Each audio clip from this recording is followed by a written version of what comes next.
Саламатсыздарбы, урматтуу маалымат каражаттарынын өкүлдөрү. Салкка айланган Кыргыз Республикасындагы мыйзамдуулуктун абалы жана аны чыңдоо боюнча прокуратура органдары тарабынан аткарылган иштер тууралуу 2023 жылдын жыйынтыктоочу маалымат жыйын өткөрүп жатабыз. Өлкө турмушундагы саясий, социалдык, экономикалык маанилүү окуяларды ыкчам, так, ынанымдуу жана калыс жеткирүү милдети жалпыга маалымдоо каражаттарынын өкүлдөрүнүн кесипкейлиги менен тыгыз байланыштуу. Анткени коррупцияга каршы күрөштө мамлекеттик иш-аракеттердин ачык айкындуулугуна умтулган коомдо журналисттер маанилүү миссияны аткарат деп эсептейм. Ошондуктан алгач түйшүктүү ишиңиздерге ийгиликтерди каалайм. Прокуратура органдары тарабынан жүргүзүлүп жаткан коррупцияга каршы туруктуу күрөш мамлекеттин, жарандардын, жеке ишкерлердин укуктарын коргоого багытталган. Прокурордук көзөмөл элибиздин адилеттүүлүккө болгон ишенимин бекемдейт. Ошондуктан прокуратура органдарынын 2023 жылы аткарган иштерине өлкө аймагындагы кылмыштуулуктун жана мыйзамдуулуктун абалына кыскача токтолуп кетейин. Жалпы кылмыштуулуктун абалы боюнча 2023 жылы республика боюнча 41.961 кылмыш катталган. Алардын 44.968 оор, өзгөчө оор кылмыштардын категориясына кирет. Салыштырып айтканда, кылмыштуулугу 2022 жылга караганда 7%, же 3135% кылмышка азайган. Катталган кылмыштардын 65%-ын бети ачылып, өндүрүштө болгон кылмыштердин ачылышы 17%га өскөн. Тергөөнүн жана изин суутпай издөө ишине көзөмөл багыты боюнча мыйзам тарабынан прокурорлорго сотко чейинки өндүрүштө мыйзамдуулукту камсыз кылуу менен бирге жарандарыбыздын укуктарын коргоо жүктөлгөн. 2023 жылы тергөө органдары тарабынан 28289 кылмыштын тергөөсү аяктап, 9603 кылмышчы соттук кароого жиберилсе, 18685 кылмыш өндүрүштөн кыскартылган. Өндүрүштө мыйзамсыз кыскартылган 3406 жана өндүрүштө мыйзамсыз токтотулган 5510 кылмыш иштеринин токтомдору прокурорлор тарабынан жокко чыгарылып, алардын ичинен бүгүнкү күнү 448 кылмыштын тергөөсү аяктап соттун кароосуна жөнөтүлдү. Жогоруда айтылган иштерди жүргүзүүдө прокурорлор тарабынан тергөө органдарына 11616 жазуу түрүндө көрсөтмөлөр берилген. Тергөө жана изин суутпай издөө ишине орун алган мыйзам бузуулар боюнча келтирилген прокурорлук чара көрүү актыларынын негизинде 726 укук коргоо органдарынын кызматкерине тартиптик чаралар колдонулду. Мен ар бир прокурорго алар карап жаткан кылмыштын артында бир эле адам тагдыр эмес, анын үй бүлөсүнүн, жакындарынын санооркосу жана укук коргоо органдарынан акыйкатты, мыйзамдуулукту күткөн үмүтү бар экенин эстен чыгарбай, ар бир ишти кароодо шалакылык менен кайдыгерликке жол бербөөнү эскертип келем. Ошондой эле тергөө органдарынын алдамчылык фактысы боюнча иш козгоодо, анын мыйзамдуулугуна жана негиздүүлүгүнө баа берүүнү, жарандык тартипте чечиле турган маселелер боюнча да иш козгоп, анча оор эмес кылмыштарды жасагандыгы үчүн бөгөт коюу чарасы катары камакка алуу учурларын токтотууну талап кылуудамын. Ал эми соттун өкүмү менен 275.472.314 сомго айыппул салынып, анын үчүнөн 65,5%, же болбосо 191.727.545 сом өндүрүлгөн. Бул прокурорлордун тынымсыз аракетинин жыйынтыгы деп эсептейм. Ошондой эле пробация департаменти менен аймактык прокуратураларды интеграциялоо иштери аяктады. Мунун негизинде пробация органдарынын көзөмөл өндүрүшүндөгү соттун чечимдерин аткарышына прокурорлук көзөмөлдү күчөтүүгө тийиштүү деңгээлде шарттар түзүлдү. Жарандардын укуктарын жана эркиндиктерин коргоо боюнча прокуратура органдары тарабынан 1233 текшерүү жүргүзүлүп, 2721 мыйзам бузуулар аныкталып, аларды жоюу багытында 1352 чара көрүү актылары келтирилип, кароонун жыйынтыгы менен 1250 кызмат адамы тартиптик жоопкерчиликке, 57 кызмат адам айыпка тартылып, 12.665.455 сомдук зыян мамлекеттин эсебинен өндүрүлүп 23 кылмыш козголгон. Былтыркы жылы балдарга карата жасалган кылмыштар 2022 жылга салыштырмалуу 123 кылмышка өсүп 1832 кылмышчы козголгон.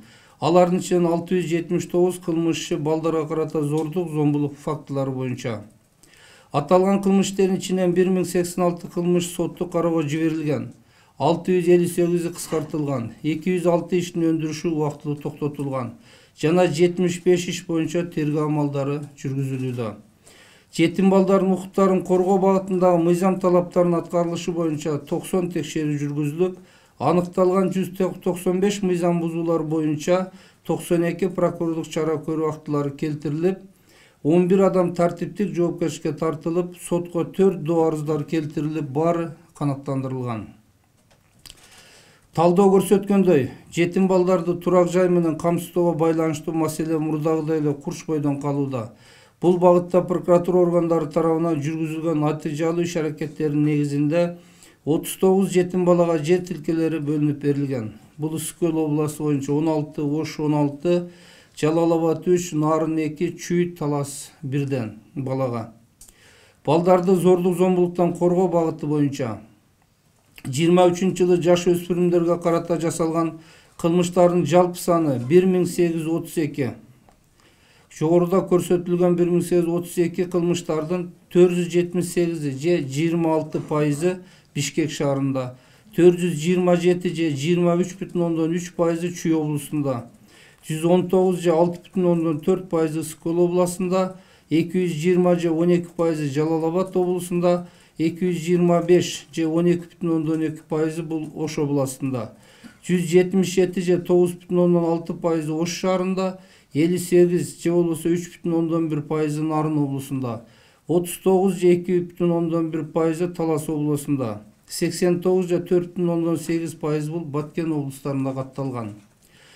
2023 жылы жаш өспүрүмдөргө карата катталган кылмыштардын жалпы саны азайганы менен Ош областы 133 жана Чүй областы 56 санга өскөн.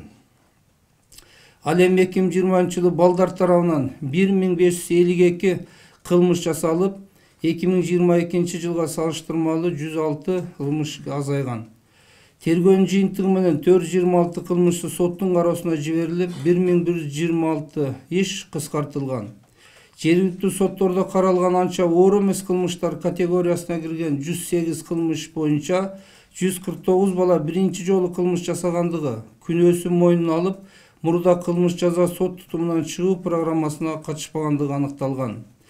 Бул категорияда кылмыштардын мыйзамдын талаптарына ылайык тергөөнүн жүрүшүндө кыскартууга жаткандыгына карабастан, ички иштер органдары балдардын укуктарын коргобой, кылмыш жаза сот өндүрүшүн тутумунан чыгаруу программасын колдонбой, мыйзамдын талаптарын бузуу менен сотко жөнөтүп, кылмыштардын санын жасалма көбөйтүүдө.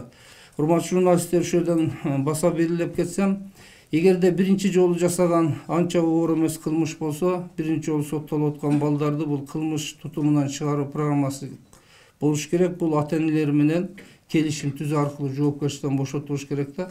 Бул эң негизги көйгөй. Бул боюнча көзөмөлгөн прокурорлор, тийиштүү кызмат адамдары жазага тартылышат. Бул боюнча азыр иш-аракеттер жүрүп атат. Мындай кыянатчылык менен жасалган мыйзам бузуулардын кесепетинен жүздөгөн жаш муундардын келечегине балта чабылып, аларга соттуулугу бар деген жарлык тагылууда. Андыктан мен укук коргоо органдарынан жаш балдар тарабынан жасалган анча оор эмес кылмыштарды сотко жиберүүдө, жасалма статистиканын санын көбөйтпөй, ишти тергөөдө жана көзөмөлдөөдө принципиалдуу жана жоопкерчиликтүү мамилени талап кылуудамын. 2023 жылы аялдарга карата жасалган кылмыштар боюнча 8340 кылмышчы козголуп, былтыркы жылга салыштырмалуу 3159 ишке өскөн. Алардын ичинен 3867 кылмышчы соттун кароосуна жиберилип, 2120 иш өндүрүштөн кыскартылган, 1574 иш өндүрүштөн токтотулган, 779 кылмышчы тергөө стадиясында. жаш жетелек балдарды, аялдарды, майыптарды жана улгайган адамдарды үй бүлөлүк зомбулуктан коргоо актуалдуу маселелердин бири бойдон калууда. Прокуратура органдары бул багытта көзөмөлдү мындан ары дагы күчөтүп, тийиштүү чараларды көрөт деп ишенимдүү айта алам. Бул боюнча жаш балдарга карата жасалган кылмыштар же болбосо жаш балдардын жасаган кылмыштары боюнча, үй бүлөлүк зордук зомбулуктар боюнча жерлердеги прокуратура кызматкерлери тийиштүү органдар менен алдын ала профилактика боюнча иш-чараларды уюштуруп турат. Анын маалымат массалык каражаттарынан көрүп угуп да жазсаңыз керек. Бул аталган кылмыштарды болтурбоо аракеттери. Коррупциялык жана кызматтык кылмыштар боюнча 2020 укук коргоо органдары тарабынан 1116 кылмыш иши козголгон. Тактап айтканда, прокуратура органдары тарабынан 506, улуттук коопсуздук мамлекеттик кызмат тарабынан 385, ички иштер министрлиги тарабынан 228. Бул прокуратура тарабын өзүңүздөр билесиздер, жана тергөө быйыл жарым жылдыкта алынып салынган, ошого чейинки иштер жөнүндө сөз. Аталган категорияда кылмыш иштердин ичинен 403 кылмыш соттун кароосуна жиберилип, бул прокуратура органдары тарабынан 202, улуттук коопсуздук мамлекеттик кызмат тарабынан 147, ички иштер министрлиги тарабынан 54, 361 кылмыш өндүрүштөн кыскартылган ар кандай жагдайлар менен. Прокуратура тарабынан 113, улуттук коопсуздук мамлекеттик кызмат тарабынан 84, ички иштер министрлиги тарабынан 164. Кылмыш иштери боюнча алдын ала аныкталган мамлекетке келтирилген зыяндын суммасы 5 миллиард 202 миллион 525 миң сомду түзгөн. Аталган сумманын 59% тактап атканда 3 миллиард 44 миллион 373 миң сом бүгүнкү күндө өндүрүлдү. Анын ичинен прокуратураны бөлүп айтсам, бул 1 миллиард 745 миллион 411 миң 714 сомду накталай өндүрүп мамлекеттин пайдасына кайтарылган. Бул жерден прокуратура органдары тарабынан кылмыш иштеринин тергөөсүнө өндүрүлгөн каражаттар өзүңүздөргө маалым болгондой бизден тергөө функциясын алып салганга чейинки жасалган иштер. Коррупцияга каршы аракеттенүү жана мыйзамдардын аткарышын көзөмөлдөө багыты боюнча өткөн жылы прокуратура органдары бюджеттик каражаттардын мыйзамдуу пайдаланышына, мамлекетке келтирилген зыянды аныктоого жана анын ордун толтурууга, жер мыйзамдардын аткарышына, мамлекеттик жана муниципалдык кызматчылар тарабынан коррупцияга каршы аракеттенүү боюнча мыйзам бузуулорду аныктоого жана бөгөт коюуга өзгөчө көңүл бурулду. 2023 жылы жалпысынан 7922 текшерүү жүргүзүлүп, 19166 мыйзам бузуу аныкталган. Аларды четтетүү максатында 10518 прокурорлук акт келтирилип, 539 кылмыш иши козголгон. Жыйынтыгында 5242 кызмат адамы тартиптик, 2270 кызмат адамы административдик жоопкерчиликке тартылып, мамлекеттин эсебине 12 миллиард 22 миллион 941 миң сом өндүрүлгөн.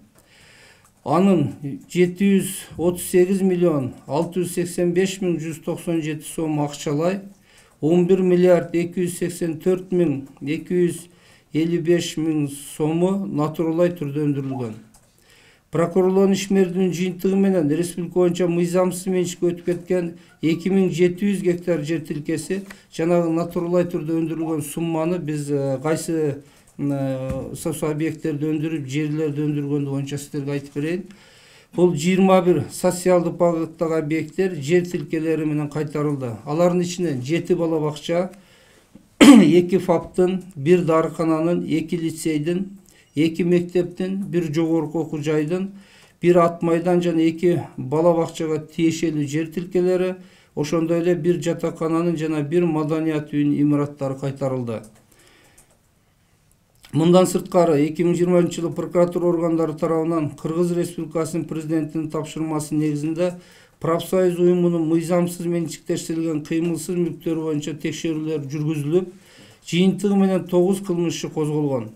Кыймылсыз мүлктөрдү кайтаруу жөнүндө сот органдарына жалпы 120 доо арыз келтирилип, анын ичинен 40 доо арыз бүгүн канааттандырылган, калгандары бүгүн каралуу стадиясында. Кыргыз Республикасынын президентинин менчиктик коргоо жана ишкерлер менен инвесторлорду колдоо жөнүндө жана ишкердик субъекттерин коргоо боюнча кошумча чаралар жөнүндө жарлыктарын аткаруу максатында прокуратура органдары тарабынан 125 текшерүү жүргүзүлүп, 366 мыйзам бузуулар аныкталган. Аталган мыйзам бузуулар четтетүү максатында 139 прокурорлук чара көрүү актысы келтирилип, 58 кызмат адамы тартиптик жоопкерчиликке тартылып, 23 кызмат адамына айыппул салынган. Өткөн жылы прокуратура органдарына ишкерлерден негизсиз тоскоолдуктар тууралуу 496 кайрылуу келип түшкөн. Алардын ичинен 136 кайрылуу канааттандырылып, ишкердин укуктарын калыбына келтирген. Өлкө башчысы 2024 жылда биринчи жарлыгы менен ишкердик субъекттерине текшерүүлөрдү жүргүзүүгө убактылуу тыюу салды. Жарлыкты аткаруу максатында прокуратура органдары тарабынан ишкердик субъекттеринин ишине мамлекеттик органдардын негизсиз кийлигишүүсүн, текшерүүлөрдү жүргүзүүдө коррупциялык тобокелдиктерди четтетүүгө багытталган бир катар иш-чаралар жүргүзүлүүдө. Экология багытындагы ушул жерден сиздерге тактап кетсем, 1 жылга чейин ишкердик, инвесторлор, бизнесмендер текшерүү жүрүлбөйт, алар боюнча иш козголбойт деген талапты койду президентибиз Садыр Нуркожоевич. Бул боюнча мыйзам көзөмөл катары прокуратура бул милдетти аткарабыз. Азыр кандай ишкер, инвестор, бизнес чөйрөсүнө билесиздер, бардык жак кирет. Мамлекеттеги бизнес кандай долясы болсо дагы, АО, ГАОлордун бардыгы ушул тармакка кирип кетет билесиздер. Андан инвесторлор, ошолордун текшерүүдө да тиешелүү органдар прокуратурадан сөзсүз түрдө уруксат алып гана текшерет. Эгерде текшерүүгө негиздер жок болсо, ал текшерүүгө киргизилбейт. Толук далилденген фактылар болсо, материалдар болсо гана кылмыш козгоого уруксат берилет. Ансыз ишкерлерди ушу 1 жыл катары коргоо боюнча ушундай иш-чаралар жүрүп жатат. Экология багытында мыйзамдардын аткарышы боюнча 416 мыйзам бузуулар аныкталып, аларды четтетүү максатында 196 прокурорлук актылар келтирилген. Жыйынтыгында 110 кызматкер тартиптик жоопкерчиликке тартылып, 11 адамга айыппул салынган. Мамлекеттин пайдасына жалпы 602 миллион 964 миң 906 сом өндүрүлгөн. Текшерүүлөрдүн жыйынтыгы менен 12 кылмышчы козголуп, 4 арыз сотко келтирилген.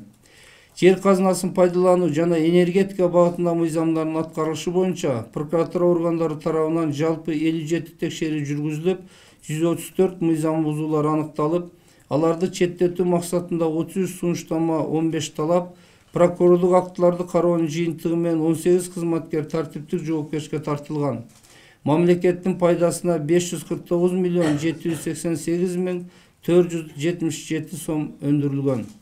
Мамлекеттик жана муниципалдык менчик тууралуу мыйзамдардын аткарылышы боюнча 913 мыйзам бузуулар аныкталып, 587 чара көрүү актылары киргизилген.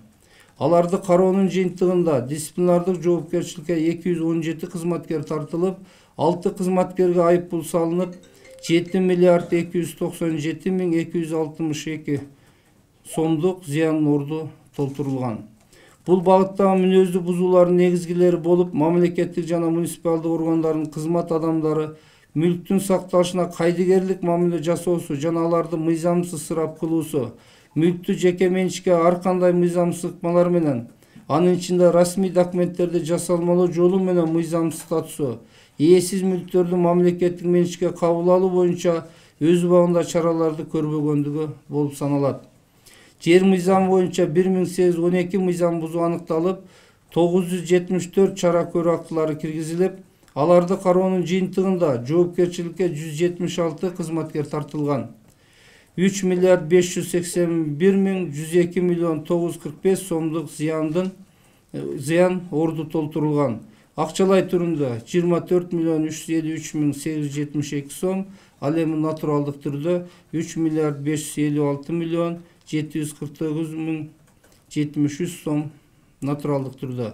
Бул жааттагы аныкталган мыйзам бузуулардын басымдуу бөлүгү ыйгарым укуктуу мамлекеттик жана жергиликтүү өз алдынча башкаруу органдары тарабынан айыл чарба жана конуш жерлерди пайдалануу, жеке менчикке мыйзамсыз берүү, жерлердин түрүн биринен экинчисине мыйзамсыз өзгөртүү, жер участогуна болгон укуктарды мыйзамсыз мамлекеттик каттоодон өткөрүү, ижарага берилген жерлердин максаттуу пайдалануусуна көзөмөл жоктугу жана ижара акысы өз убагында алынбагандыгы болуп саналат.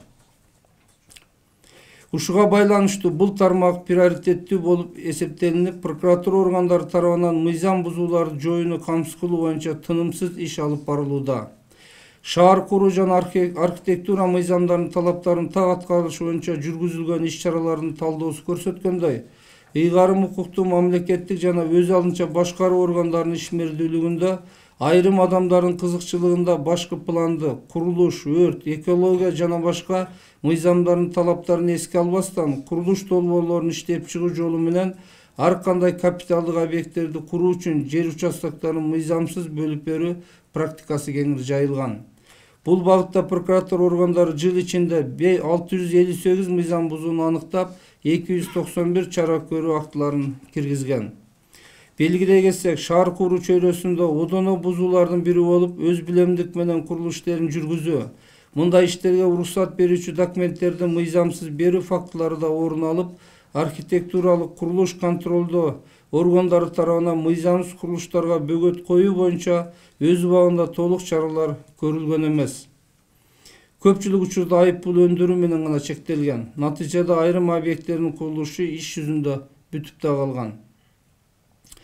Аны менен бирге прокуратура органдарында жүргүзүлүп жаткан мамлекеттик айыпты колдоо жана сотто өкүлчүлүк кылуу багыты боюнча 2023 жылы 1-апелляциялык жана кассациялык соттук инстанцияларда 14724 кылмыш иши 17776 адамга карата каралган. Прокурорлук териштирүүлөргө катышуунун негизги максаты бул иш боюнча бардык жагдайларды аныктоо, мыйзамдардын сакталышын көзөмөлдөө жана соттун мыйзамдуу адилеттүү чечимин кабыл алынышына көмөктөшүү. Ушуга байланыштуу прокурорлордун соттук процесстерге катышууларында аларда мыйзам менен берилген бардык ыйгарым укуктарын колдонуп, иш боюнча адилеттүү чечимдердин кабыл алынуусун камсыз кылуу талап кылынууда.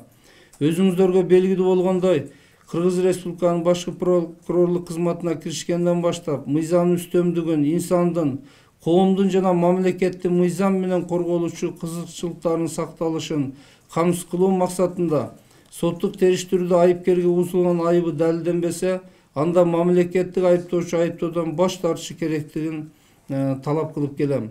Анткени күнөөсү далилденбеген адамды кылмыш жообуна тартуудан баш тартуу, кылмыш боюнча негиздүү айыпты колдоо сыяктуу эле прокурорлордун бул милдети. Кылмыш ишин кароонун мыйзамдуулугу прокурорлордун кесипкейлигинен жана объективдүү баа берүүсүнөн көз каранды.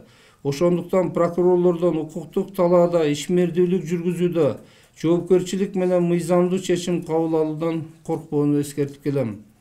Ошондой эле бүгүнкү күндө сот мыйзамдын талаптарын сактоо менен акты өкүм кабыл алган учурларда аларга карата негизсиз сунуштарды келтирүү практикасы токтотулду.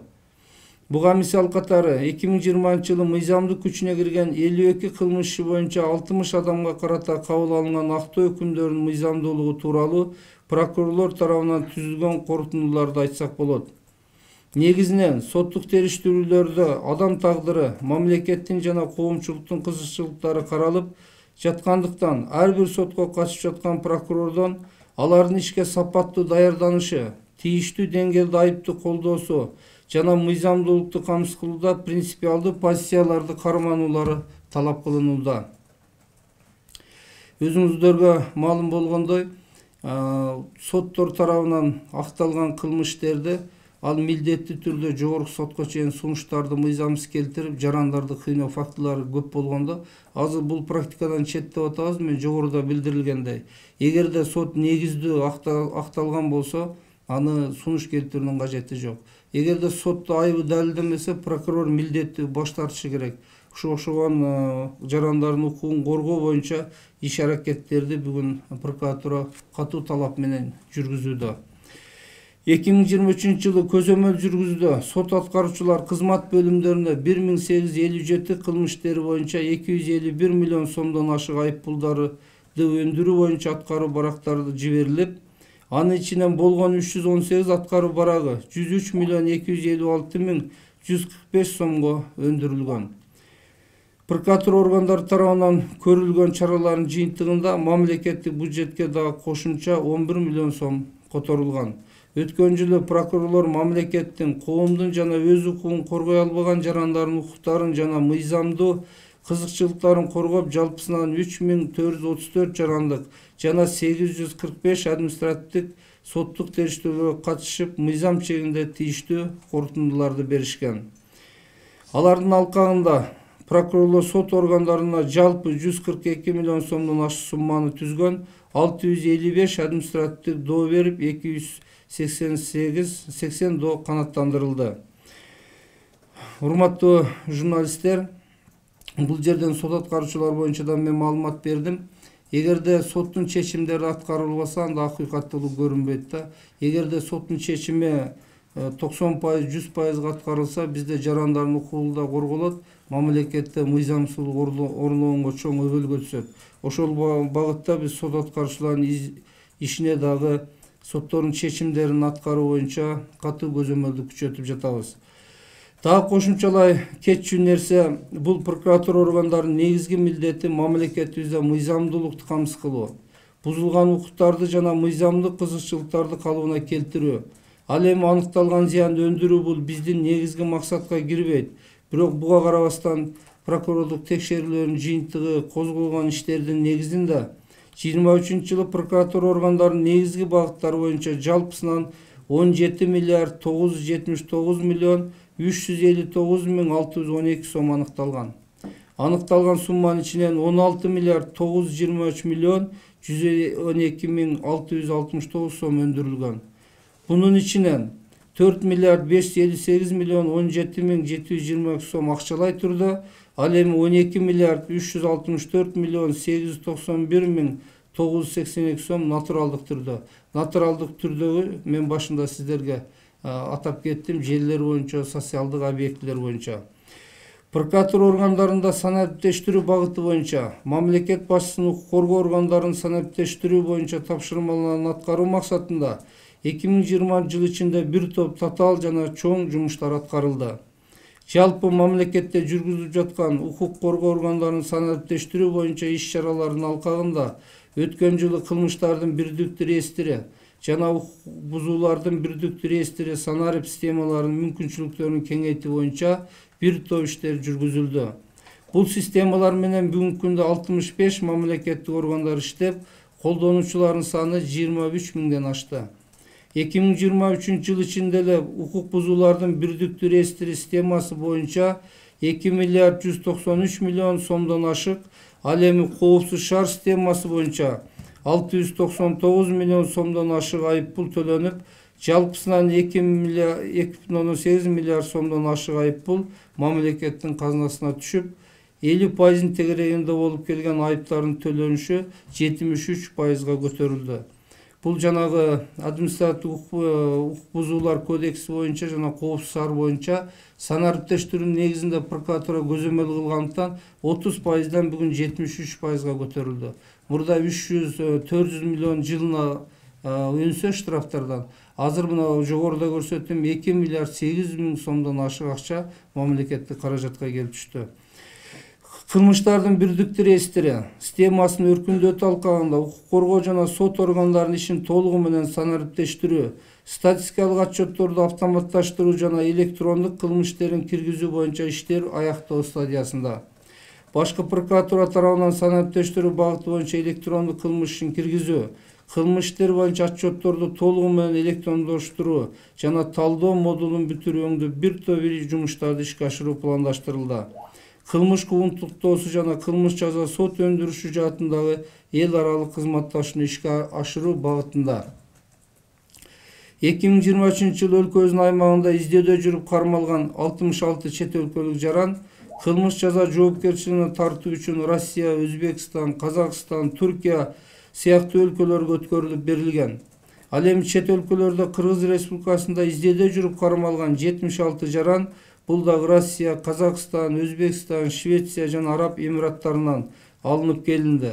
Дагы 37 жарандын алынып келүүсү даярдалууда. Кыргыз Республикасынын Тышкы иштер министрлигинин соңку маалыматына ылайык, азыркы тапта чет жактарда 1452 жаран жазасын өтөп жатат. Анын ичинде Россия Федерациясынын 79 субъектинде жайгашкан түзөтүү мекемелеринде Кыргызстандын 1167 жараны жазасын өтөп жатышат. Кыргыз Республикасынын президентинин тапшырмасын аткаруу максатында чет өлкөдө соттолгон биздин жарандарды мындан ары жазасын өтөө үчүн өткөрүп алуу иштери жүрүп жатат.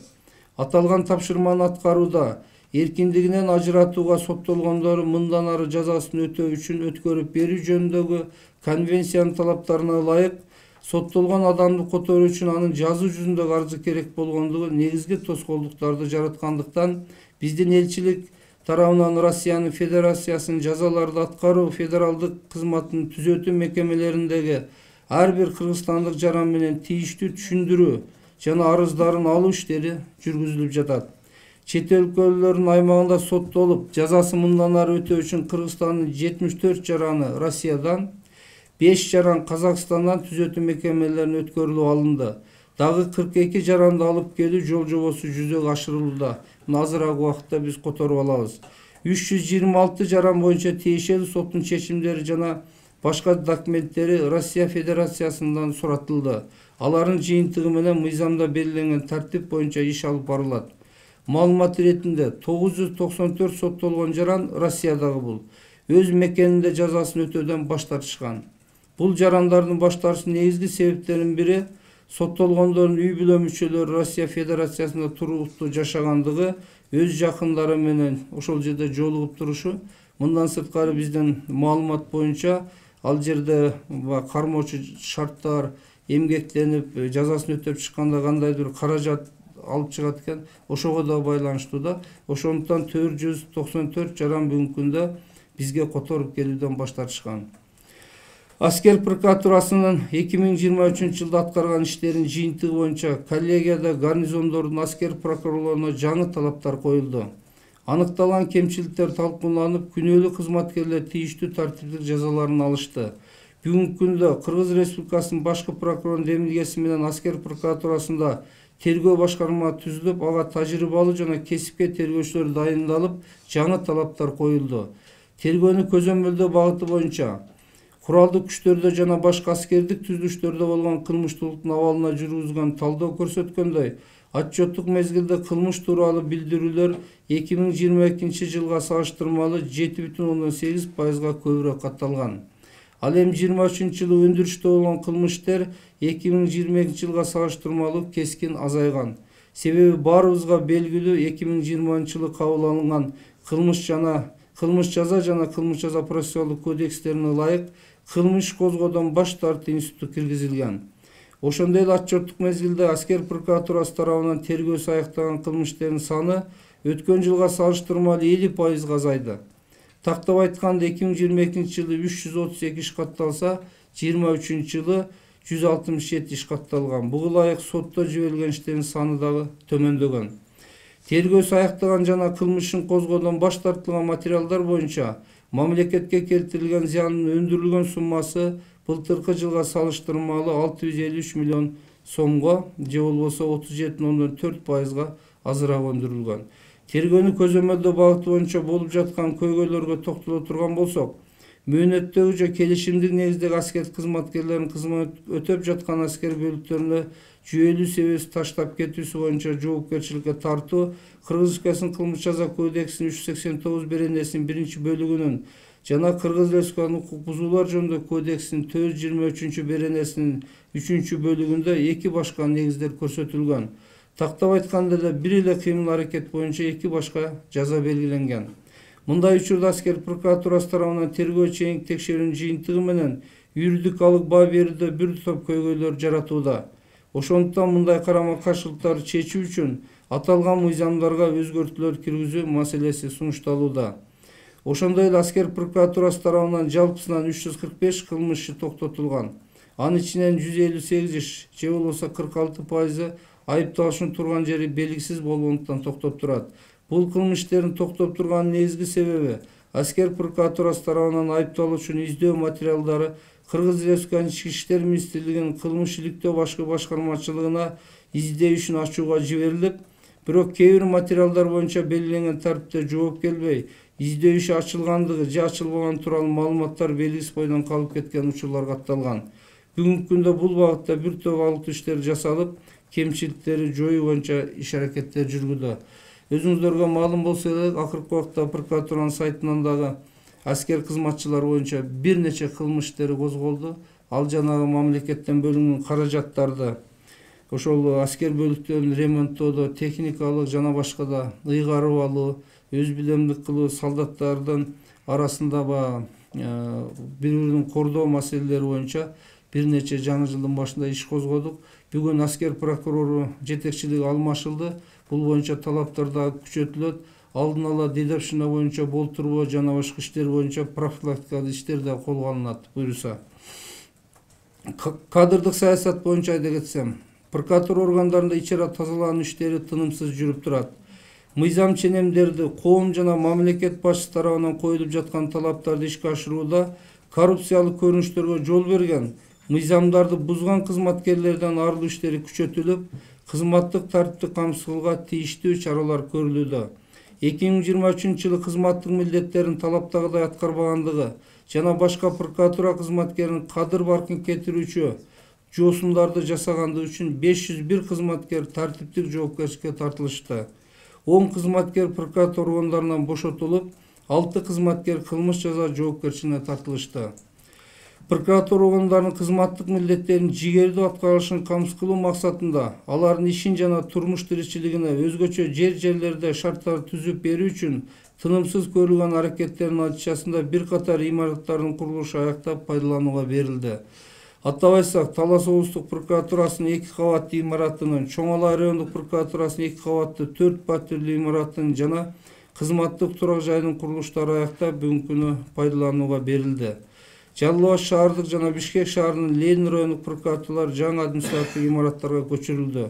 Мындан сырткары Бишкек шаарынын Северлов райондук прокуратуранын административдик имаратынын курулуштары аяктап, бүгүнкү күнү пайдаланууга берүү алдында турат.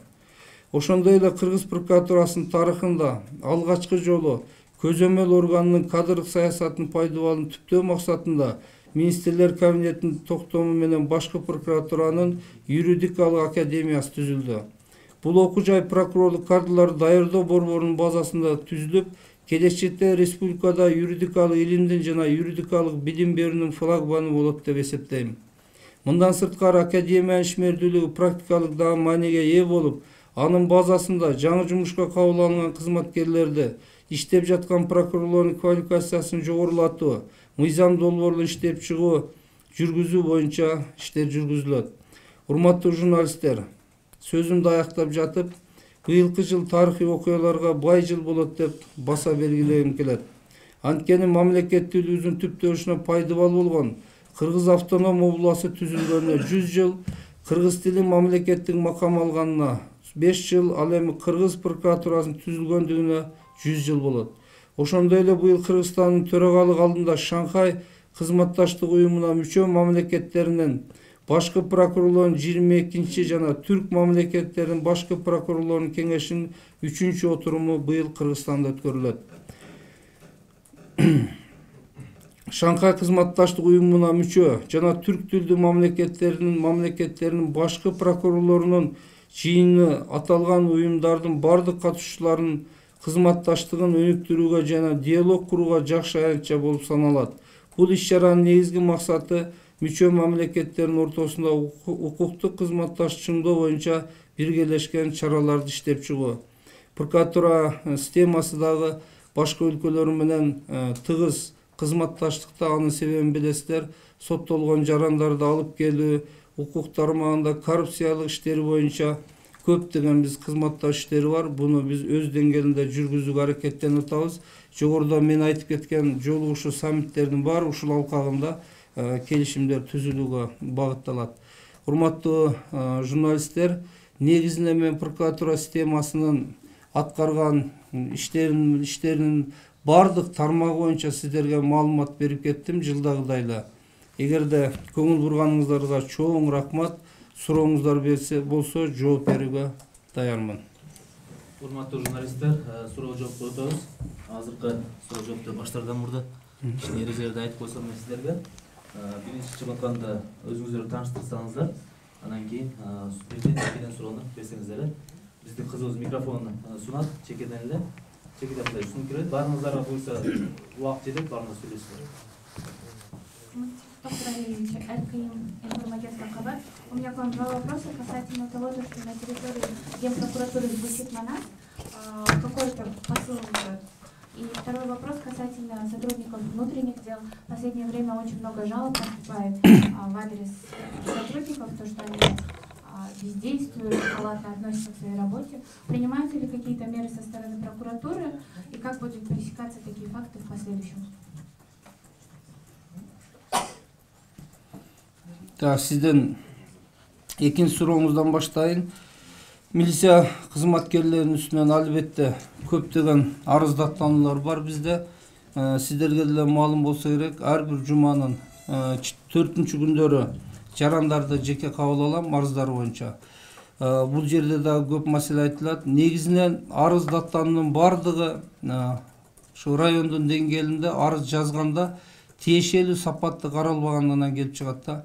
Бүгүн тилекке каршы ушул маселе боюнча кемчилдиктер бар. Кылмыштарды, арыздарды жаап жашырып коюу, же арыз ээсин суранып, кылмышыңызга мүмкүнчүлүгү жок, ачылбайт, ачылганда чакырабыз деп тосма арыз алып жаап коюу, же тосма арызды өздөрү жазып коюу, же болбосо айыпталуучу адам өзү билбейт, анын үстүнөн бир 20-15 фактыны козгоп, кош айыгын узуп кайра кыскартып койгон фактылар боюнча мына жакында текшерүүштөр жүргүзүлүп, бүгүнкү күндө 77 кылмыш иши козголуу астында турат да. Булар мыйзамсыз кылмыш жоопкерчилигине тартуу 21, кызматтык жасалмачылык 43, кылмышты жаап жашыруу 11 жана кылмыш жоопкерчилигине тартпай коюу. Мына ушул фактылар боюнча биз текшерүү бир жумада жүргүздүк. Азыр республика боюнча текшеребиз. Анткени биздин жана кодекстерде жаңы кабыл алууда жана бирдиктүү реестрге катталууда бул кылмыш жасалды, жаран кайрылды, катталыш керек да, ага юридикалык баа бериш керек. Ушул жерде көптөгөн кемчиликтер бар экен, биз аныктадык. Эгер ушуну биз чечүү жолуна кое алсак, жоопкер тиешелүү адамдарды албетте жоопко тартабыз. Бир эле бул жерде милиция эмес, биз өзүбүздүн прокурорлорду да тартабыз. Анткени көзөмөлдү эмне үчүн начар кылганды боюнча бул боюнча иш аракеттер жүрүп атат. Биринчи сурооңузга прокуратуранын короосунда Манастын коюлуп турган себеби биз ар бир мамлекет өзүнүн улуттук руханий дөөлөттөрүн жогору коюш керек, жогору баалаш керек. Ошо менен сугарылыш керек, жөнөкөй адамбы, кызмат адамыбы. Эгерде өзүңдүн улуттук баалуулуктарыңа, манас эпосторубузга аларда патриоттуулук, эрдик даңазаланган, эгер жүрөгүңө сиңсе, сен ошону ойлоносуң, жумушуңда, жашооңдо колдоносуң да. Ошол багытта мына тил мыйзамдары кабыл алынып, бизде дагы көптөгөн кызматкерлерибиз расмий тилдерде жазышкан. Бүгүнкү күндө 95% бизде мамлекет тилге өтүп, жазып, сүйлөп калышты. Ошонун таасиринде бул жалпы бир таасир этсин, келген адамдарга, бизде кызматкерлерге тарбиялык мааниси болсун, ар бир жаран өз өлкөсүнө патриот болсун деген гана ниет бизде. Кудайга шүгүр, жакшы эле жемишин берип атабы, уккандын баары нааразы эмес да. Рахмат.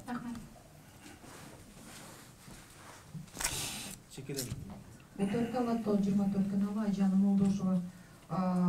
Сиз айтып өткөн мыйзамсыз иш аракеттерге баргандардын саны боюнча жылдан жылга салыштыруу барбы? Болбосо ушунча көп укук коргоо органдардан иштеп атат, жалпы жөндөн баардыгы мыйзамсыз иш аракетке баргандар, кылмыш кылгандар менен күрөшүп жатат, бирок мындай Кыргызстан ушул мыйзамсыз иш аракеттерге барып өлкөсүнө айланып бараткандай болуп атат. Мурдакы жылдарга салыштырма айта аласызбы? Ушундай эгерде аябай иштеп аткандыгы чындык болсо, анда ушул аракеттер азайып атабы? Экинчи суроо, ушул ГКНБнын сайтында көпчүлүк жерде прокурорлор дагы мыйзамсыз иш аракеттердин аркасында кармалды деген маалыматтарды жыл бою бир канча жолу көрдүк. Ошол эле кылмыштай кандай чара көрүлдү? Канча прокурор кызматкерлери өзүлөрү ушундай мыйзам бузуучу кадамдарга барышты? Рахмат. Биринчиден, мына мен өзүмдөн азыр сиздерге маалымат берген статданы боюнча канча кылмыштын түрү көбөйдү, канча азайды так маалымат бердим. Ал эми текшерүүлөрдүн негизинде текшерүүлөр бул мыйзамдардын аткарылышы боюнча мамлекеттик кызматтарды текшерүү да. Ошол боюнча да сизге маалыматтарды бердим. Албетте, кээ бир категориялар боюнча өсүштөр бар, кээ бир категориялар боюнча кылмыштын саны азайган. Бирок мен негизги сиздин сурооңузга түшүндүм. Бул жерде эмне үчүн укук органдары күрөшүп жатат, кылмыштуулук өсүп атат, токтобойт. мамлекет кылмыштуулукка айланганбы деп атпайсызбы? Чындыгында мына акыркы жылдарда өзүңүздөр көрүп атасыздар, коррупция менен күрөшүү, анан өнөкөт кызмат адамдарынын жанагындай коррупциялык элементтерди түзүп алып, мыйзамдардан бери ошо ыңгайлаштырып жазып алып, мамлекетте көптөгөн иштер аракеттер болгон экен. Мына акыркы убакта күбөсүздөр бүт тармак боюнча, мисалга алсак, ошол эле шаар курулуш архитектура, ошол эле экология, тоо кендер тармактары боюнча, жер казыналары боюнча, мамлекеттик кызматчылардын этикасы боюнча бүт аракеттерди мен саны менен айтып бердим. Биз план алдыга квартальный план, ай боюнча план коюп текшеребиз. Андан сырткары арыз даттануулар менен да текшеребиз. Ошонун негизинде күрөш жүрүп, бүгүнкү күндө көп тартиптер жолго коюлду. Мисалга айтсам, мына мамлекеттик каражаттарды социалдык объектилер салуу, жол, мектеп, фаб жана башка. Сапаты да начар, мөөнөтүндө бүтпөйт, андан кийин жоопкерчиликке тартылган эмес. Мамлекеттик каражаттардын баары кумга сиңген суудай жоголгондо, бүгүн мына биз ушул жагына толук бөгөт койбосок да, биз 80-90% бөгөт койдук. Анткени бүгүн сапатын да карайбыз, курулуш объекттердин жол эмне болсо, тиешелүү адамдар подрядчиктен баштап жооп берип атат. Бизнесмендер акыркы убакта сөз болуп атат, бизнестерге мыйзамсыз текшерүү жана башка өндүрүү деп. Налог төлөбөй бай үнүн жолуна чыгып алган. Ошолордун баары налогду төлө, эркин иште, каалагандай жаша деген принцип. Бул боюнча текшерүүлөрүнө тиешелүү органдар текшерип, көптөгөн жакшы иш аракеттерди кылып атат. Мамлекеттик кызматчылардын, мына билесиздер, акыркы 10 жылда парламенттик башкаруу жана башка биздин башка формалардын негизинде, эгерде партия үмүттүк келсе, ошонун мүчөсү ким экенин, кандай адистин ээси экендигине карабай, ал иштей алабы, иштей албаганына карабай, сиздерге маалым, премьер-министрден баштап айыл өкмөткө чейин шайланышкан. Мамлекеттик принциптер бузулган. Мына ошолордун баарын калыбына келтириш аракеттери жүрүп атат. Азыр конкурс менен ошого татыктуу иштеп кете алат. Албетте анын баарын бир күндө оңдоп тазалай албайт экенсиң, бирок ошолор ирети менен жүрүп атат. Демек көбөйдү саны, мурдакы жылдарга салыштырмалуу. Сапаты көбөйүп атат, көрүп атат. Сапаттуу иштөө, мен айткан ар бир категория боюнча. Сандын көбөйгөн себеби биз белгисиз коомго көнүмүш болуп калган кээ бир кылмыш фактыларын алып чыгып атабыз да, ошондон сандары да көбөйүп атат. Иш аракеттер мурдагыдан 2 эсе катуу жүрүп атат деп айтсам болот да. Экинчи суроо прокуратура кызматкерлери, мен жогоруда да айттым. Азыр да сизге кайталап берсем, бизде 6 кызматкер кылмыш жаза жоопкерчиликке тартылышты, соттолушту. Булардан улуттук коопсуздук кызматы өздөрү кармаган фактылар да бар. Биз чогуу чаран аракет менен кармап дагы бүгүн далилдеп сотко кетирип соттолгон фактылар бар. Андан сырткары, эгерде өзүнүн койгон жумушун тарта албай, кайдыгер мамиле болсо, берилген тапшырмаларды аткара албаса, бизде тартиптик комиссия деген бар. Ошол аркылуу мына 10дон ашык кызматкерди жумуштан кетирдик, жумуштан. Ал эми 501 кызматкерге тартиптүү жоопкерчиликке тартылышты. Бул жанагы эскертүү, анан выговор берүү, кызматына шайкеш келтирүү жана башка көптөгөн түрлөрү бар да, ошол боюнча чара колдонуп, кызматынан төмөндөтүү. Бул биздин прокуратуранын ичинде ишара жакшыртуу болгон аракет. Ошол эле багытта мен параллелдүү да айттым. Биз квалификациясын жогорулатуу боюнча да иш-чараны колдонобуз. Академия ачылса, азыр бизде повышение квалификация бар, бизде окутабыз. Бирок реалдуу деңгээлде ошол бир жумушуна колдоно турган, бир пайда алып келе турган университет, академиянын алкагында да окутууларды баштайбыз. Чет мамлекеттерде башка прокуратурлар менен кызматташып атабыз. Алар дагы жакшы практикалар да киргизебиз биз өзгө. Киргизип, күнүгө прокурор мыйзамды күнүгө тааныш керек да. Ошол максатта биздин ойлор бар. Кудай буйруса, мына окуу жайын ачып алсак, бул жайындасы студенттерди кабыл алып алсак, программа кабыл алабыз. Ар бир кызматкер эртең менен жумушуна келип ачканда жок дегенде 5 мыйзам суроо турат да. Ошого жооп берип анан ишине кирет. Ошондо дагы контроль болот. Эми мындай көп иш аракет, ойлор бар. Четинен ишке ашырып атабыз. Кудай буйруса жакшы болот деген ойдомун.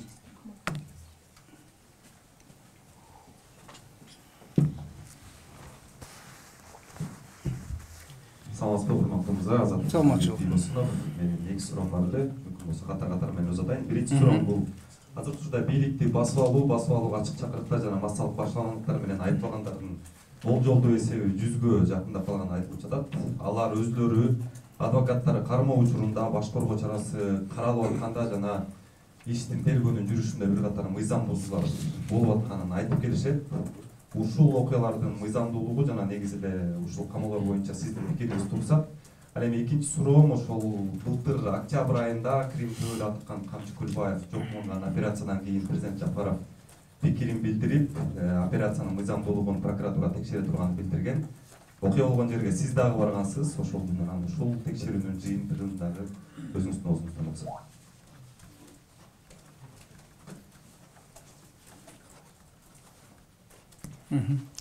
Рахмат. Бийликти басып алуу боюнча 100дөн ашык жаран кармалды деп атасыз. Менде статистика боюнча бизде так 100гө чейин болжол десе, мен факты менен айтайын, мына акыркы убакта дагы кармап тергөө ички иштер министрлиги тарабынан 11 блогер кармалып, бүгүн тергөөсү жүрүп атат, билесиздер. Ага чейин болгон. Мына сиздин сурооңуз саясий багытта болду, ошон үчүн жооп берейин. Ар бир кармалган иште прокуратура мыйзамдуулугун карайт. Тергөө бүгүн прокуратурада жок. Улуттук коопсуздук кызматында, ички иштер министрлигинде. Ишти козгоого негиз барбы? Биз мыйзамды карайбыз. Эгерде ишти далилдеп, экспертизалардын лингвистикалык жана башкаларын сүйлөгөндөрдүн аракеттерин, далилдерди алып келип козгоп, баш коргоо чарасын камакта алып тергейбиз дейт. Биз мыйзамдуулугун карайбыз. А тергөөчү кандай багытта тергейт, ал кылмышты далилдеш керек да. Анын аракетинен. Ал тергөөчүнүн укугу. Ошол ар бир процессуалдык аракеттерде мыйзам бузуучулукту биз карап турабыз. Ар бир иш боюнча карайбыз. Адвокаттардан арыздар келет. Ошол кармалып аткан жарандардан келет. Бүт баарына текшерип, биз өзүнчө жообун берип атабыз. Эгерде аныкталса, биз кайсы тергөөчү болбосун кылмыш ишин козгоого даярбыз. А эгер жана сиз көрсөтүп аткандай жарандарыбыздын бардыгы аракеттерди көрүп атасыз да. Аракет. Биз мамлекет баарыбызга керек да. Прокуратура, журналисттер, блогерлер, жалпы коом ушу мамлекет түзүп турабыз. А мамлекеттин кызыкчылыгы баарыбызга жогору, бийик болуш керек. Мамлекеттин кызыкчылыгына өзүңдүн кызыкчылыгыңды төмөн коюшуң керек. Биз ошондо мына өнүккөн өлкө, укуктук өлкө жана башка таттуу кыялдарга өлөбүз. Биз ушундай иштөө менен, ушундай түшүнүк менен ошого жете алабыз. Эгерде бизде башаламандык болсо, каалаган жаран жалган маалымат таратып, же бийликке чаң тополоң салуу, мамлекеттик коопсуздугуна шек келсе, биз аябсыз катуу чараларды көрүшүбүз керек. Мына ошол багытта сиз айткан иштер жүрүп жатат. Аларды тергөөсү далилденсе, биз айыбын бекитип сотко жиберебиз. А сот негизинен баа бере турган күнөөсөр сот бул. Биз мыйзамдуулугун карайбыз. Туура козголду, туура тергелди, укук чектелбеди, факты барбы?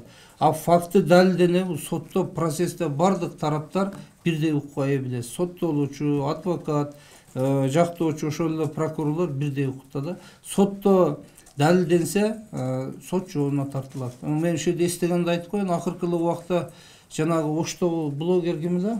Улукбек Карыбеков жөнүндө иш козголгон, билесиздер, камалып да чыкты. Ал боюнча сотто каралды мына. Күнөөсү далилденбейт деп прокурор айыптоодон баш тартыптыр, бүгүн акталды көрдүңүздөр. Ушундай бул бардыгы мыйзамдуу жүрүш керек. Анан бир саясий жакка кандай шоого берилип, бир баш көңүлткө буруп кетпешибиз керек да бул маселелерде. Экинчи сурооңуз. Камчы Көлбаев боюнча ошол окуяда билесиздер, өлкө башчы өзү да билдирүүсүндө айтты, президент Садыр Кожоевич. Мага звонок этип ушундай маселе болду, барып тез кабар алыңыз деди. Себеби улуттук коопсуздук кызматынын көзөмөл кылган бизде аскер прокуратурасы бар, билесиз. Аскер прокурорун эшитип мен бардым. Барсак окуя болуптур. Ал жерде жанында жүргөн адамдар кармалып, тиги киши каршылык көрсөткөнү боюнча эксперттерди, врачтарды күтүп тергөө кароо жүргүзүлүп аткан экен. Мен көрүп келип маалымат бердим. Ошол күндөн баштап мен көзөмөлгө алдым. Аскер прокурор да көзөмөлгө алды. Президентибиз да тапшырма берген, эгер мыйзам бузушулук болсо ишти козгоп, ишти алып карагыла деп. Биз улуттук коопсуздук кызматы ал кармоо үчүн кылмыш иш менен барышкан экен, ишин алып мыйзамдуулугун карадык. Козгоого ошол убакта жана каршылык көрсөтүп, ошондон ачыш болду деген фактылардын мыйзамдуулугун карадык. Кылмышты кайра тергөөсүн караштыруу боюнча ошолорго өткөрүп бердик. Себеп тергеген алар, бизде тергөө жок да азыр. Эгер улуттук коопсуздук кызматкерлеринин үстүнөн болсо, биз аскер прокуратурасы тергейт. Андай факты негизинен аныкталган жок, ошол бойдон тергөөсүн бүгүн улуттук коопсуздук кызматы улантып жатат. Рахмат. BBC-ден Мээрим Айникеева, саламатсызбы? Эл ичинде кемпир абадчылар иши деп айтылып калган, анан абакта отургандарды болсо сотту ачык өтсүн деп талап коюп жатышат. Бул боюнча сиз кандай дейсиз? Анан экинчи, жагына айтып кеттиңиз, ошо аскер прокуратурасынын жетекчилиги алмашты деп. Анан бирок өзүңүздүн отчетуңузда ушул армияда кызматын өтөп жатып, каза болуп калган жоокерлердин өлүмүнүн иши боюнча айткан жоксуз. Негизи бул боюнча Коргоо министрлиги дагы аскер прокуратурасы да көбүнесе өзүн өзү жоокер өлтүрдү деген бүтүн чыгарып келет. Анан сиз өзүңүз кызыгып көрдүңүзбү? Эмнеге көбүнесе ушундай бүтүн чыга берет деп бийликтөө жүргүзүп көрдүңүзбү? Рахмат.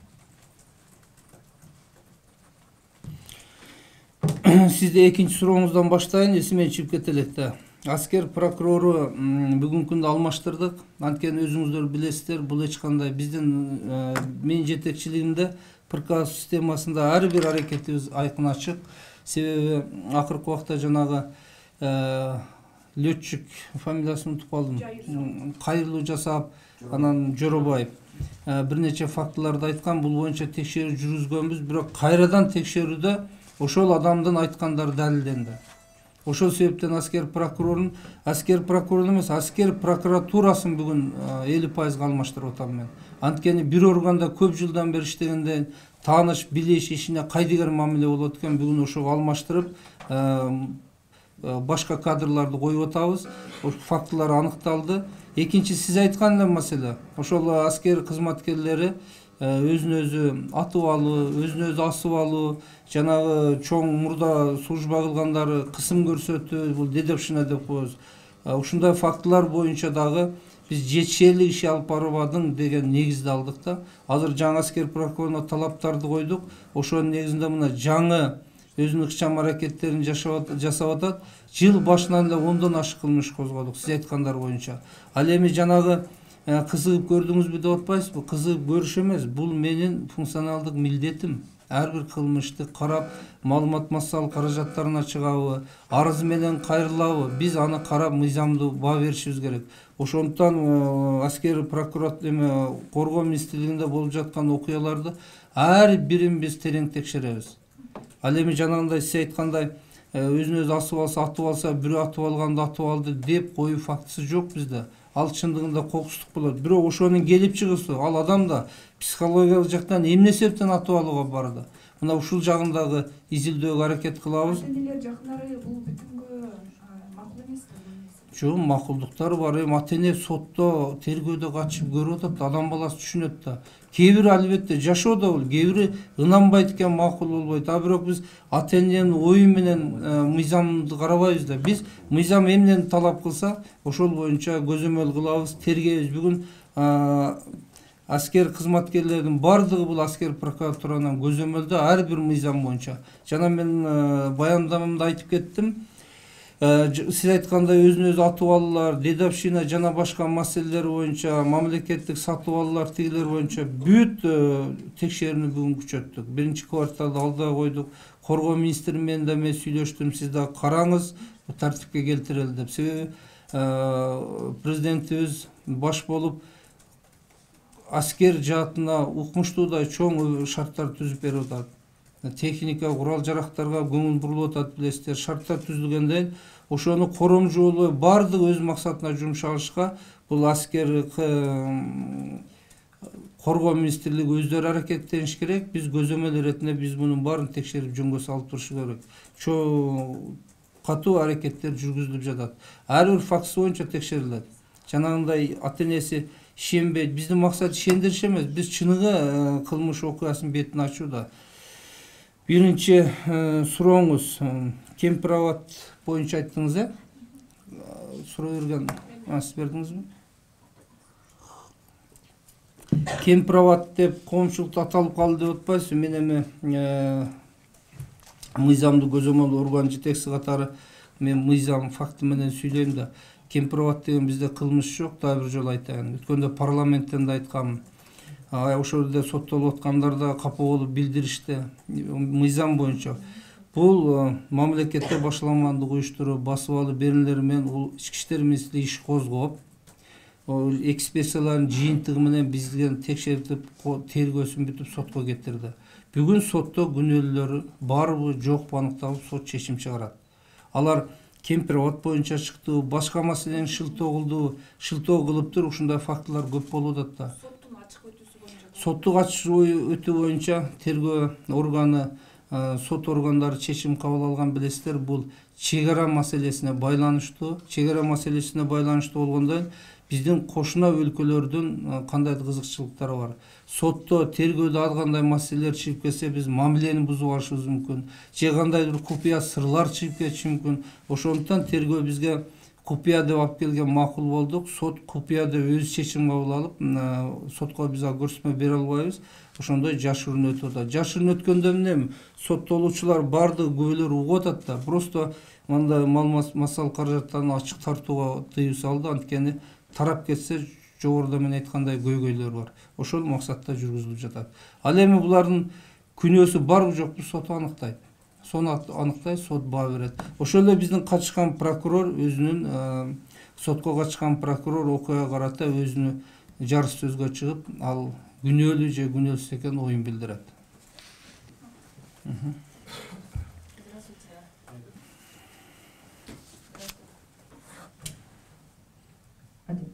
Здравствуйте, Здравствуйте. Экономическое издание «Тазабек». В ноябре вы говорили, что Генпрокуратура начнет проверку счетной палаты во исполнении республиканского бюджета. Каковы результаты на сегодняшний день? Второй вопрос. В сентябре 2023 года был задержан начальник отдела следственного управления Генпрокуратуры Абдрасулов. Он обвинялся в растрате $700 тысяч, якобы, которые он проиграл в казино. А эти деньги были деньгами российских предпринимателей, которые хранились в качестве вещдока. Что с этим делом? И третий вопрос. В октябре Генпрокуратура сообщала, что в Бишкеке есть 42 самовольных объекта строительства. На данный момент какое количество самовольного строительства и по каким есть решения суда? Спасибо.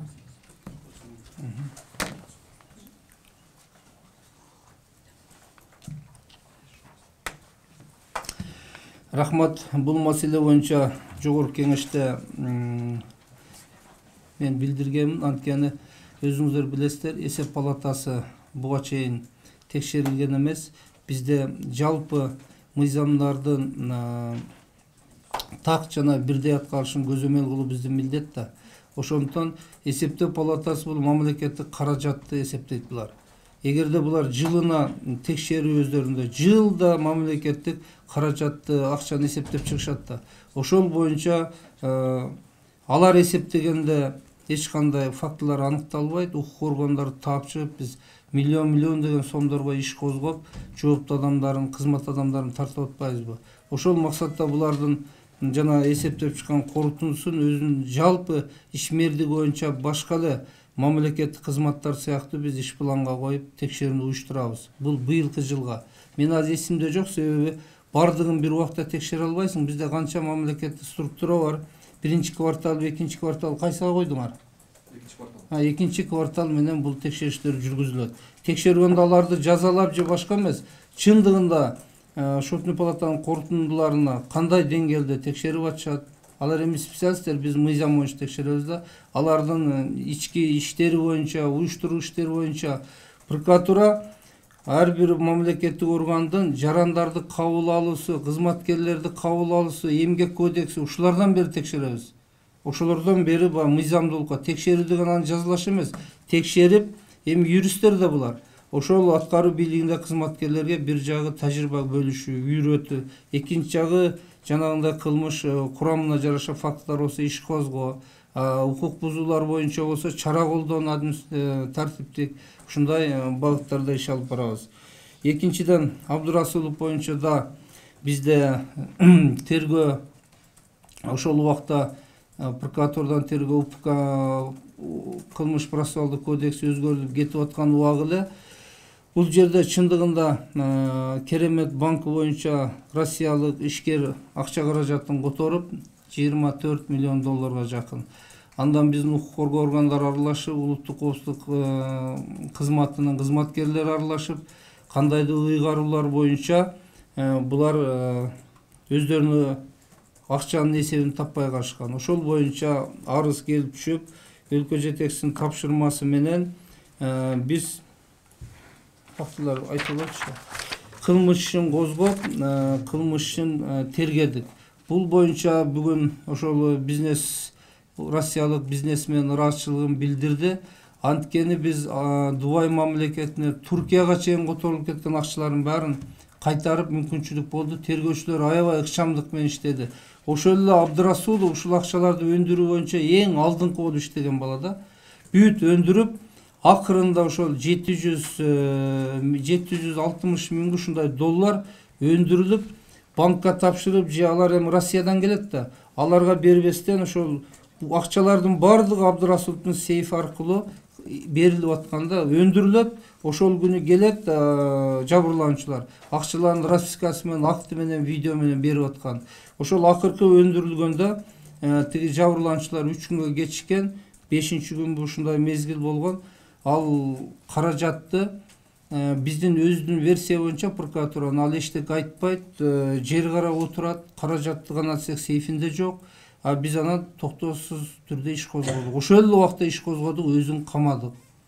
Анан эртеси күнү эртең менен иниси каражатты көтөрүп келип атат. Биз версия менен козгогонбуз, бул жанагындай букмекерлик конторалар барго, баягы акча сайып, ошого иштетип ийгем деген бизде божомол болгон. Маалымат ошондой информация алып козгосок, эртеси күнү алып келип берип атат. Демек ал жака уткуруусалар 760 миң оңой акча эмес да, бермек эмес. Акчаны ордуна койду, бирок бүгүнкү күнгө чейин Абдырасуловдун тергөөсү бүтө элек. Камактан 1 жума болду. Үй камагына чыкты. Биз дагы эле сурап атабыз да, акчаны каяка жөнөттүңүз? Эмнеге сейфтен алып эртеси иниң алып келип берди? Чындыгын билишибиз керек да. Акча бүгүн кайтарылып, россиялык бизнесмендерге 24 миллион тең кайтарылып толук берди. Алар кылмыш боюнча прокуратуранын тергөө иштегени боюнча чоң ыраазычылык билдириштир да. Ушундай окуя болду. Бул эч жашырын жок. Бүгүнкү күндө дагы тергөөсү аяктай элек. Экинчи, үчүнчү сурооңуза. Самоонун стройкалар боюнча Бишкек шаарынын аймагында жер мыйзамдарынын аткарылышы боюнча мен кайталап сизге айтып кетейин. 90 текшерүү жүргүзүлгөн. 188 мыйзам бузуулар боюнча бир каршылык, 24 мыйзам бузуулар жоюу жөнүндө сунуштама, 62 талап, 4 эскертүү келтирилген. 3 кылмыш иши козголуп, 3 доо арыз келтирилген бүгүн. Прокурорлук актынын кароонун жыйынтыгы менен 16 кызмат адамына тартиптик жоопкерчиликке тартылышкан. Бул 7 миллион 594 миң 855 сом акчалай, ал эми 116 миллион 374 миң 9 сом натурал түрдө мамлекетке өндүрүлгөн. Бул козголгон кылмыштар боюнча. Ар бир мыйзамсыз курулуштар боюнча бизде ар бир факт боюнча маалыматтар бар. Бүгүн да жалпы назор ретинде текшерилип атат. Кече дагы курулуш көзөмөлдөө агенттиги да катышты биздин жылдын жыйынтыгына. Ошол жерде да биз эки тарабынан талапты койдук. Биринчиси мыйзамсыз курулган объекттердин баарын аныктоо. Экинчиси кандайдыр документтер берилип куруп алган жарандардын укугун да коргоо бизнесмендердин. Себеби ал сот аркылуу ошол тиешелүү органдар аркылуу чечилген маселелер да, бул жагынан дагы биз өзүнүн талаптарды коюп атабыз. Шаар куруу боюнча толук статистиканы мен докладымда бүт айтып бердим. Кайталап сизге ачтын кажети жок го дейм.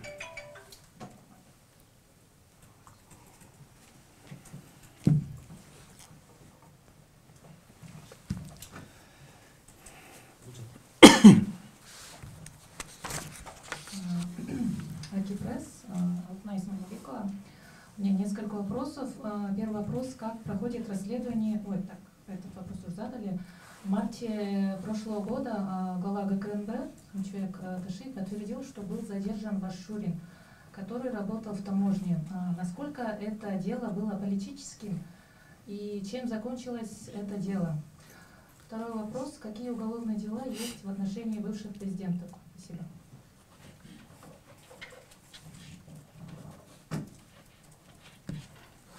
Рахмат. Бул боюнча былтыр жаз айында эмесин маалыматын так берсеңер, түштүк таможня боюнча кылмыш иши козголгон улуттук коопсуздук кызматы тарабынан. Кылмыш иши козголуп неме боюнча, таможня боюнча берсеңер жана фактыларды. Козголуп бир нече 10га жакын таможня кызматкерлери камакка алынган. Ошолор арасында менин да бир тууган кайным ошо күнөөлүү деп шектелип камакка алынган. Өзүңүздөргө билесиздер, тесе берсеңер материалды. Көпкө бир жарым жылга чейин 3-4 ай камакта жатты, андан кийин үй камагына чыгарышты. Мен бир дагы жолу улуттук коопсуздук кызматына тергөөчүлөргө кийлигишип, же болсо өзүбүздүн аларды көзөмөт кылган жетекчиликке бир дагы тапшырма бергеним жок. Жөн койгула дедим, карагыла, мыйзамды тергесин. Көрөлү күнөөсү болсо деп. Бүгүнкү күндө тергөөсү аяктады. Тергөөсү аяктап козголгон күндөр март айында козголгон экен, туура сиз айткандай. Кылмыш боюнча 11 адам кармалыптыр. Алардын ичинен 8 бажы кызматкери, 3 адам жанагы жүктөрдү алып кеткен боюнча. Тергөө мамлекетке бүгүн тергөөсү аныкталып, 4 декабрь 2023 жылы 9 адамдын үстүнөн иши кыскартылыптыр. Ал эми жүктүн ээси Матназаровго карата бажы төлөмдөрүнүн качуу фактысы боюнча 7 декабрь 2023 жылы иш сотко кетиптир. Бул кыскартылган 9 адамдын бардыгы бажы кызматкерлеринин үстүнөн кызгартыптыр. Мамлекетке келтирген зыян 49 миллион 100 миң 500 сом аныкталып, тергөөсү бүттү. Декабрь айында. Башты 1 жылга чейин тергелди. Тергелип, улуттук коопсуздук кызматкерлери бардыгын тактап чыгышты. Акырында да бажы кызматкерлеринин күнөөсү жок экен, бажыдан катуу боюнча документтери жасалмалап, канча 19 чоң габар жүк машинаны алып өткөндүгү боюнча Матназаров деген айып бузулуп соттун кароосуна жиберилиптир. Бул биринчи сурооңуз боюнча. Экинчи суроо мурдагы президенттер боюнча өзүңүздөргө маалым, бул Бакиев Курманбек Салиевичке карата кылмыш козголгон, сыртынан соттук өкүмдөр чыккан, бир нече кылмыштар билесиздер. Андан кийин Кумтөр боюнча Аскар Акаевичке козголду беле?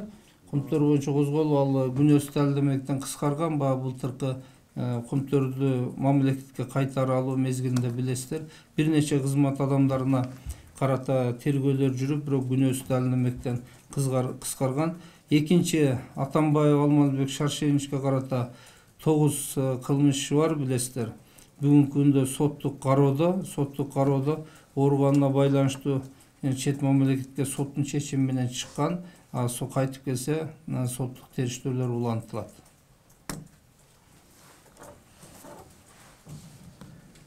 Саламатсызбы, эркин топ президенти Зулфкар Сапанов. Жана сиз айтып кеттиңиз, соттолгондордун санын көбөйтпөй, пачкалап соттой бербей, анын ишин кыскартыш керек деп онуңуз туура, иштерди тергөөгө чейин кыскартыш керек. Экинчиси айтып кеттиңиз, эгерде ошол күнөөлөнгөн киши сот актаган болсо, аны кайра дагы апелляциялык арыздарды бербей, токтотуп коюп жатабыз дедиңиз. Бул дагы туура. Бирок ушундайдан бир эле факт айтып кетейин. Мына жалпы Кыргыз коомчулугуна белгилүү Гүлзаталиеванын биринчи соттук инстанциядан актаган. Бирок прокуратура кайра берип, экинчи инстанциядан баягы акчалай жаза чегерип, соттолук кылып коет да. Бул сиздин жанагы сөзүңүздү жокко чыгарып жаткан жокпу? Бул биринчи суроо. Ушундай сиз жана Кыргыздын нарк населе сакталыш керек, улуттук өзгөчөлүк болуш керек деп абдан жакшы иштер жасап атасыз. Ушундай улуттук негиздеги улуттук уңгунду карманып жүргөн кишилерден 30дай ушундай соттолгон факты бар. ошону да карап эгерде жоголгон десеңиз мен уюштуруп берем. Ушул баягы өзүңүздүн айткан сөзүңүзгө кылган ишиңиз дагы төп келиш керек. Ушундайларды жазалоону токтотушуңуз керек деп эсептейм. Экинчиси, үчүнчүсү, жана сиз чет өлкөдө соттолгон жарандар боюнча айтып кеттиңиз. Бирок Россия, Казакстан боюнча могул Тажикстан менен чек аралар жабылгандан кийин биздин кыргыз жарандары барып Тажикстандын мыйзамсыз чек арасын кесип өттү делип бир топ кыргыз жарандары соттолгондугу боюнча, кээ бирөө өмүр бою кесип кеткендиги боюнча массалык маалымат каражаттарынан айтылган. Мына ушул боюнча иш жүргүзүп жатасызбы, жатасыздарбы? Ал жактан канча жараныбыз соттолду жана канчасын алып келүү боюнча иштер жүрүп жатат? Рахмат. Тиги Тажикстан чет өлкөлөр боюнча даярдап турган, мен статистиканы айтып берейин. Биринчи, сиздин сурооңузга тергөөдө кыскартылган, акталса сунуш бербеген туура деп атпайсызбы? Бул боюнча кайталап түшүндүрүп коеюн. Тергөөдө кылмыш жасагандарды кылмыш жоопкерчилигинен кыскартуу эмес. Бул жерде жашы жете элек биринчи жолу соттолгон балдар болсо, ата-энесинин келишүүсү менен, келишим түзүү менен аларды сотко тартпоо да. Бул эми жаш келечек да. Ал эми башка кылмыштар боюнча, жаш жеткен жарандар боюнча ар бир кылмыш туура жазаланыш керек. Эгерде кылмыш кылган адам жазаланбаса, ал өнөкөткө айланып чоңураак кылмыш жасайт. Бирок сиз айткандай мыйзамдуу болуш керек. Ал мыйзамдуу тергелиш керек, мыйзамдуу иш козголуш керек, мыйзамдуу айыбылуу угузулуш керек, сот чечими мыйзамдуу чыгыш керек. Ошо мыйзамдуу чыккан боюнча прокуратура бул көзөмөлдү биз так алып барышыбыз керек да. Ал эми акталгандар боюнча албетте, акталгандар боюнча прокурор өзү бекиткен, тергеген, ушуну соттотолу деген факты, кызыкчылык менен сунуштарды берип жаткан фактыларды биз токтотуп атабыз. Сен мурдагы ушунча жылга чейин прокуратура иштөө стилинде козголгон иштер боюнча актатуу аракетин кылган да. Биз азыр жаза процессуалдык кодексинде биздин милдет конституция боюнча биз каралоочу эмес, биз мыйзамды так аткарышын көзөмөлдөчү органбыз. Ошондон жарандардын укугун биз чогуу коргоо жагында каралышыбыз керек. Гүлзат Алиева биринчи инстанциядан акталды, экинчисинен штраф менен соттолуп калды деп атасыз. Балким биринчисинде сот туура эмес актагандыр. Ошого прокурор макул болбой экинчи инстанцияга жазып штраф салынгандыр. Сиз бул боюнча ошол жаранды 4-күндөрү мына биздин сайтта азыр деле телефондорду алып алыңыз. Ушул эртеңки мүмкүнчүлүк болбосо керек, уже көпчүлүк. Кийинки жумалардан эшитип келиңиз. Болсо өзү келсин адвокат менен. Биз карап беребиз. Бүт Кыргызстан боюнча жарандар аз жакшы билет. Ушундай нараазычылык болсо келип атат, биз жеринде карап атабыз. Жеринде карап мыйзам менен чечим кабыл алып атабыз. Албетте сиз айткандай кээ бир жарандар мыйзам менен чечилгенге макул эмес да, ал өзүнүн оюндагыдай чечилиш керек. Биз антип мыйзамды бурмалай албайбыз да. Ал канчалык нааразы болсо да, мыйзамсыз болсо жообун берип атабыз. Экинчи кайрылба деп атабыз. Жанагындай коррупциялык уюмдар түзүп алып, мен коррупцияга күрөшүү эменин башчысымын, тигинден өздөрү юрист эмес 5-6 адамды эшитип алган, алар же түшүнбөйт, ошол жерден адамдардын укугун тебелеп кыйнап атышат да, тиги бардыгы эле юрист эмес да жарандар. Ошондуктан мен мына мүмкүнчүлүктөн пайдаланып да кайрылат элем, урматтуу жарандар, жанагындай коомдук уюмдарды, алардын пайдасы да бар бизде, коррупция менен күрөш коомдорун түзүп алган кээ бир жарандардын.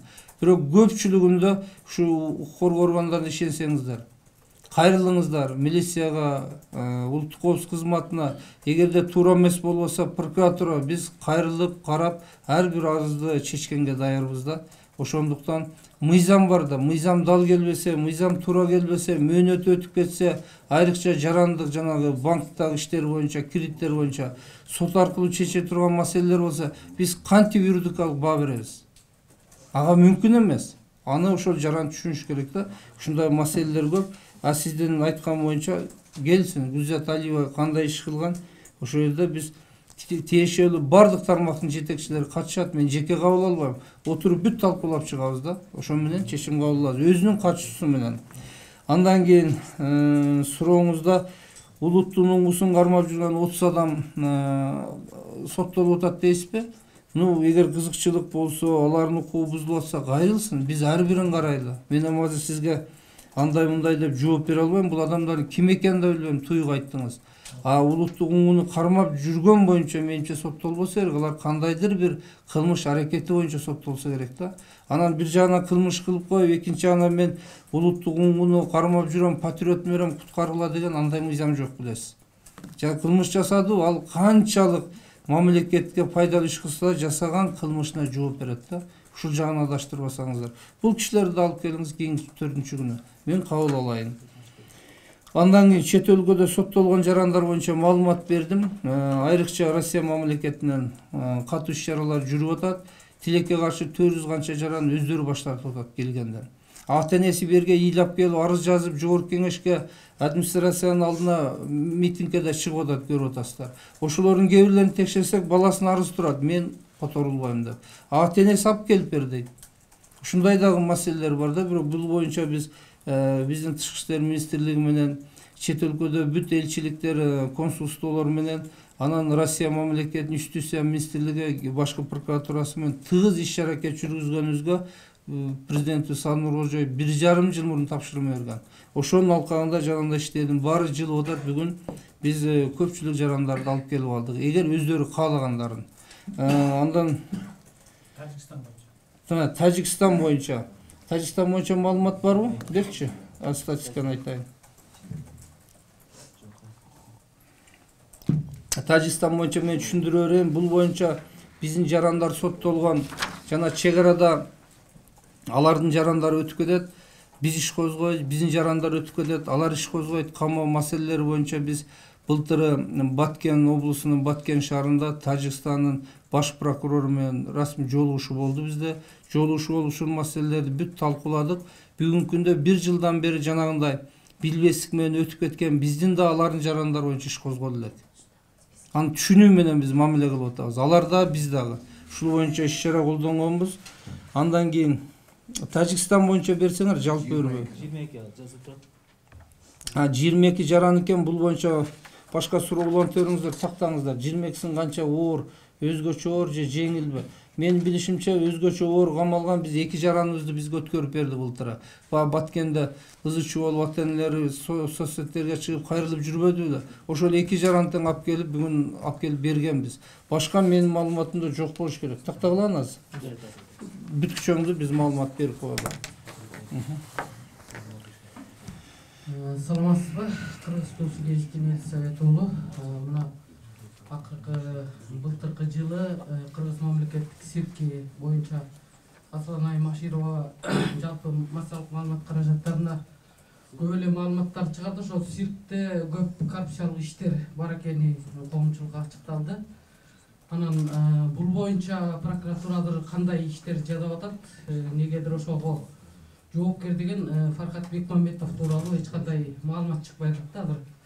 Бул биринчи суроом, экинчи суроом мына урматтуу президент Садыр Жапаров президент болуп келгенде айтты эле, жалпы Бишкектин тегеритесиндеги жалпы конуштардагы жашап аткан, көп жылдан бери жашап аткан жашоочуларга баарына кызыл китеп берди деп айтты эле. Анан акыркы убактарда былтыр мына көп жашоочуларга техпаспорт берилди. Бирок ал техпаспортто негедир жер ээлерине арендатор жер басып алынган деп жазылып жүрөт да техпаспортто. Анан ушул боюнча иш жүргүзүп атасыздарбы? Анан көпчүлүк адамдарга азыр кандайдыр себептер менен кызыл китеп берилди деп атат да. Анан жана сиз ошо жер участоктор боюнча маалымат айтып кеттиңиз. Анан жалпы качан кызыл китеп ала албай жүргөндөр качан алат? 10-15-20 жылдан бери жашап жүргөндөр кызыл китеп ала албай атат да. Ушул боюнча прокуратура эмне иштер жүргүзүп атат? Рахмат. Бул Бишкек шаарында жер мунапыс боюнча иштерге алкагында төмөндөөдө иштер жүргүзүлдү. Бизде бул көп иш-чара жүргүзүлүп атат. Өзүңүз байкагандай президент тапшырмасы менен бул 1 жылдан ашык жүрдү. Жалпы жөнүнөн 8954 арыз биз кабыл алдык. Шу жерлер боюнча 12116 техникалык паспорт берилген. Муну өкмөт берди, билесиздер. Ал эми 1917 токтом, анын негизинде мамлекеттик акт берилген. Мунапыс жүргүзүүдө көйгөйлүү маселелер. Булар жалпы пайдалануудагы жерлерде кызыл сызыктар, жашыл сызыктар, көк сызыктар жайгашкан жер участоктары, социалдык маданий тиричилик багытына ылайык калтырылган жерлерге курулуп кеткен камакка алынган турак үй жайлар, жылытуу тармактарынын коргоо зонасында жайгашкан жер участоктарына салып алган, темир жолдун коргоо зонасына мен баарын сизге айтпайын, тарых музей комплекси курула турган жерлердин анын территориясында үйлөрү салып алган, ушундай көп маселелер бар да. Сиз жана айтып аткан тек паспорт берилбей аткан дегендер ушундай жагдай менен берилбей атат. Бул тек паспорт берилгенден эң негизгиси бул үйлөр салынып калды. 10 жыл, 15 жылда салынып калды. Көп жерлерди басып алган. А жана госактыга жазылып калган боюнча менде маалымат жок. Жазып алгылач, текшерели. Госактыга басып алган үй анан бердик деген менимче болбосо керек андай. Карайлычы, биз карап чыгалы. Ар бир кайрылган жаран боюнча жер ушул мунапыс боюнча биз карап атабыз. Прокуратура бир нече кылмыш иштерин козгоду. Сокулук, Орок айыл өкмөттөрү боюнча, Аламедин боюнча, Ысык Ата боюнча. Бизден прокуратурадан тергөө Ички иштер министрлигине кеткендиктен улуттук коопсуздук кызматына бүт козгогон иштердин баарын өткөрүп бердик. Ал жерде жер менен шугулданган бир нече айрыкча аял кишилер, бир нече мурда кызмат адамдары камакта. Мен алардын сандарын бардыгын, фамилияларын атабай эле коеюн, билесиздер соцсеттерден. Мына бүгүнкү күнгө чейин болуп атат. Ошодо жер менен бирөөнүн үлүштөгү жери ал сатып трансформация кылам деген, жыйынтыгында алар участокко бөлүп сатып ийген. Мына ар кандай жагдайлар бар да. Ошол себебинен бүгүнкү күндө сотко кеткен да кылмыштар бар, тергелип жаткан кылмыштар да Ички иштер министрлигинде көп. Ошол боюнча маалымат берсеңер, тергөө боюнча дагы. Тергелип жаткан иштер боюнча бүгүнкү күндө сотко кеткен боюнча так маалымат берип коелу. Экөө боюнча айтыңыздар, мен башкаларга жооп бергиче. Суроону улантып бериңиздер. Кайрылып келем мен. Мамлекеттик сирк боюнча. Сирк боюнча. Сирк боюнча козголгон иш жок бизде. Иштен бошогонун айтып атат. Мындай кылалы, бул боюнча азырда бүткөнгө чейин маалымат бергиле. Жалпы көзөмөл иретинде текшерилиптир, козголгон факты жок экен. Эгер кимдир бирөө кызыктар болсо, дагы төрүнчүгүнү кайрылсын, биз кайрадан арыз алып, кайрадан карап бергенге даярбыз. Чындыгында бул боюнча менде маалымат жок да бүгүн. Саламатсызбы, Тынчтык Алтымышев, журналист. Курмандуу мырза, өткөн жылы сиз прокурорлук көзөмөл менен жалпы региондорду кыдырып чыктыңыз эле да. Ошол региондо кыдыруунун жыйынтыгы кандай болду? Ошо алыскы региондордо айылдардан кайрылган жарандардын канчасынын арызы көзөмөлгө алынды, канчасы оң жакка чечилди деген биринчи суроо. Экинчи суроо, прокуратурадан тергөөнү алып салгандан кийин сиздердин штаттык бийликте өзгөрүү болдубу? Деги эле бүгүн прокуратурада ишке кандай мамиле кандай жетишеби? Мисалы бир прокурор бир күндө канча арызды карайт, канча сотко катышат, нагрузка канчалык деген. Рахмат. Былтыры бул боюнча маалыматтарды бергенмин мен. Жер Кыргыз Республикасы боюнча бүт райондорго кабинет министрлеринин төрагасынын орун басарлары, министрлердин бүт орун басарлары, министрлер кошулуп жеринде кыдырып чыкканбыз. Кыдырып чыкканда прокуратура органына мен эсимде калса 1700 канча дагы арыз келип түшкөн бизге. Ошонун 75% чечилген. Bir 300 канча арыз гана биздин текшерүүгө макул болбой, кайрадан генерал прокуратурада текшерип чыкканбыз. Алардын арасынан да канчасы кайталанып чечилди, канчасы менде астак маалымат жок, 1 жыл өтүп кетти да. Негизинен арасынан бар кээ бир жарандар жана мен айткан негизде, бул негизде көйгөй, жер талаш, мүлк талаш, анан соттун чечимдери боюнча ушуга чыккан. Эми андай иштерде суроо мөөнөт деген бар. Мөөнөтү 15 жыл, 20 жыл болуп калса, соттун чечимдери турса, прокуратура кызматкерлери эчтеке кыла албайт экенбиз. Аны чакырып, жеринде текшерүү менен 3 ай мөөнөт коюп, биз 3 айда бүтүргөнбүз бардыгын. Жеринде текшердик. Бул жерге алып келип алып, чогуу түшүндүрүп айтып, макул болуп, ынанып калгандар болду. Арасынан мен ойлойм, ушу 300дөн бир азыраак эле Bir 10-15 şahsı makul bolбой дагы арызданып атат окшойт. Башкаларынын баары чечилди. Көп көйгөй чечилди. Кечеде да Акылбек Үсөнбекович Аччотунда айтты окшойт. Былтыр ошо биз жерлерди кыдыруу боюнча 30%га 25%га арыздар азайыптыр, администрацияда келген. Арыздар аз келди деди, ошонун жыйынтыгы деди. Ал боюнча кыдыруу жогорку деңгээлде өз жемишин берди. Анткени биз жериндеги укук коргоо органдарынын иштөө аракетине баа берип алдык, көз менен көрүп алдык. Аткаруу бийлигинде айыл өкмөттөрдөн баштап кандай мамиле кылат жарандарга, кандай иш алып барат, буну да жеринде көрүп алдык. Ошол текшерүүдөн кийин көп жакшы иштер алдыга жылды. Бир жагы, экинчи жагы кандай иштеш керектигин билесиздер. Прокуратурадан, ошо тиешелүү министрликтерден бүт адистер, жетекчилер жүрүштү. Ошо жеринде жолугушуу болот, сыртта ар бир орган өзүнчө отуруп, ошол жерде чогулушта чечилип калган арыздар да көп болду. Чечилбесе жолдорун айтып, түшүндүрүп, көп жакшы иштер жүрдү да, бул мамлекет үчүн чоң жакшы жыйынтык берди. Эми өтүп кетти, ошон үчүн цифрлардын көбү эсиме чыгып кетиптир. Андан кийин экинчиси прокуратурадан тергөө башка органга кеткенде, өзү прокуратурада тергөө жок болчу билесиздер. 19-жылы жаңы кодекстер менен алынып кеткен, 20-жылы биз кодекстердин бардыгын 4 кодексти жаңы редакцияда жазып кабыл алдык, эски мүчүлүктөрдүн баарын жойдук. Ошонун негизинде прокуратурага тергөө келип, 1,5 жылдан ашык иштеди. Мен жана айтып аткан миллиард сомдордун баары ошо былтыркы 6 айлык гана бул жумуштун жыйынтыгы, 6 айдан иштеген жок. Бүгүнкү күндө тергөөчүлөрдүн бардыгы өз кызмат ордунда, бизде жардамчы прокурордон өздөрүнүн деңгээлине жараша кызматтарга дайындалган. Бизден тергөө штаты менен алып кетип, кийин Садыр Нуркожоевич анализдеп 50 штат кайта прокуратурага берди, 50 штат. Ошонун негизинде бүгүн 120 тергөөчүнүн бардыгы прокуратура системасында, аскер прокуратурасында, область райондордо жайгашып өздөрүнүн жумушун улантып атат. Бул боюнча маселе жок.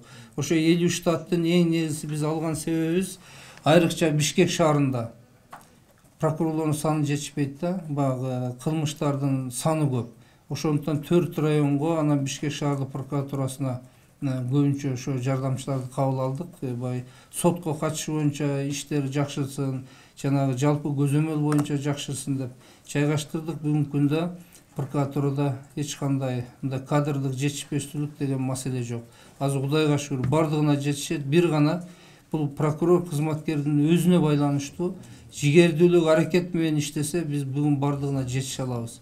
Көпчүлүк менин кесиптештерим Кудай буйрса ошол багытта аракеттенип атат. Албетте, адам болгондон 5 кол тең эмес экен, арасынан чыгып атат, өзүбүз күрөшүп атабыз, башка органдардан суранып атабыз. Алар өздөрүнүн демилгеси менен мыйзам бузган прокурорлорго да чара колдоого аракет кылып атышат. Бул эми жашоо, бул улана берет, бирок биз муну азайтышыбыз керек. Прокурордун бардыгы кесипкөй, анан эң негизгиси кызматтык этиканы сактаган кызматкерлер болуш керек. Сөзсүз түрдө прокуратура өзүнүн кызмат абалынан пайдаланып, башка органдарга үстөмдүгүн жасабаш керек да, мен биринчи талабым ошол. Ал кесипкөйлүгүн көргөзүш керек. Ошондо жумушка болгон эффект менимче жакшыраак болот. Тажикстан боюнча экинчи боюнча да даярдалган.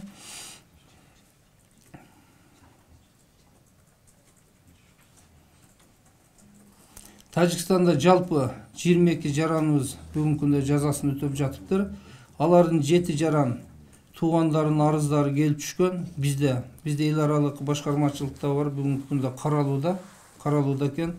Ал эми Баңгизаттын мыйзамсыз жүгүртүү боюнча 20 жаран, 1 жаран адам өлтүрүү, экстремисттик уюмдар боюнча 1 жаран, 2 жараныбыз гана бирөөсү адам өлтүрүү, бирөө экстремисттик уюмдарды катышуу боюнча экен.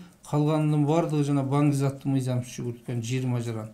Ошондуктан булар боюнча биз дагы 7 жаран боюнча өз чечимдерди кабыл алабыз. Ал эми жанагындай чек ара боюнча чыр болуп, саясатташып кетип, былтыры ызычы болгон Баткенде 2 жараныбыз боюнча алар түшүнүү менен бизге өткөрүп беришкен. Ал боюнча маалымат бердим сизге. Жер боюнча 57 кылмыш. Жер боюнча көрсөткөн.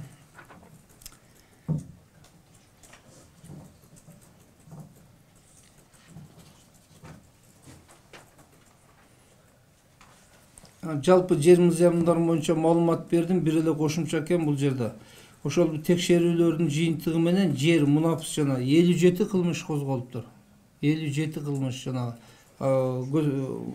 мамлекеттик актыларды берүү боюнча. Жана басып алуулар боюнча 265 доо арыз келтирилиптир сотко. Бүгүнкү күндө соттордо каралууда. Саламатсызбы, Ньютондан Акаяманова.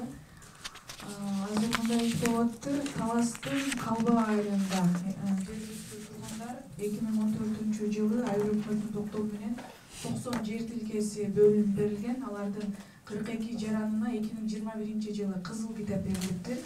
Жергиликтүү тургундар бул жерлерди биз басып албай, мыйзамдуу түрдө алгандыгын айтып, кайрылууларын социалдык түйүндөргө азыркы учурда жарыялап жатышат да. Алардын айтуусу боюнча ушул Талас райондук прокуратурасы жерди кайтарып алуу аракетин көрүп жатыптыр да. Бул боюнча маалымат бере кетесизби? Эмне үчүн 10 жылдан кийин ушундай аракеттер көрүлүп атат? Бул мамлекеттик укук коргоо органдарында текшерүүдө жок болуш керек менимче. Бул маселени жазып алалы, биз жооп берели. Менде азыр такыр ал боюнча маалымат жок. Биздин отчеттордо да жок. Менимче кылмыштар козголгон эмес да. Ушул боюнча балким алар Бишкекке келип бияка кайрыла албайт, сиздерчи? Кайрылсын, Бишкекке келе албаса, ошол жерден облус прокурорго кирсин, алар бизге маалымат берет. Кайрылсын. Ал тарапка ушуну көзөмөлгө алып, элге туура маалымат жеткирүү боюнчачы?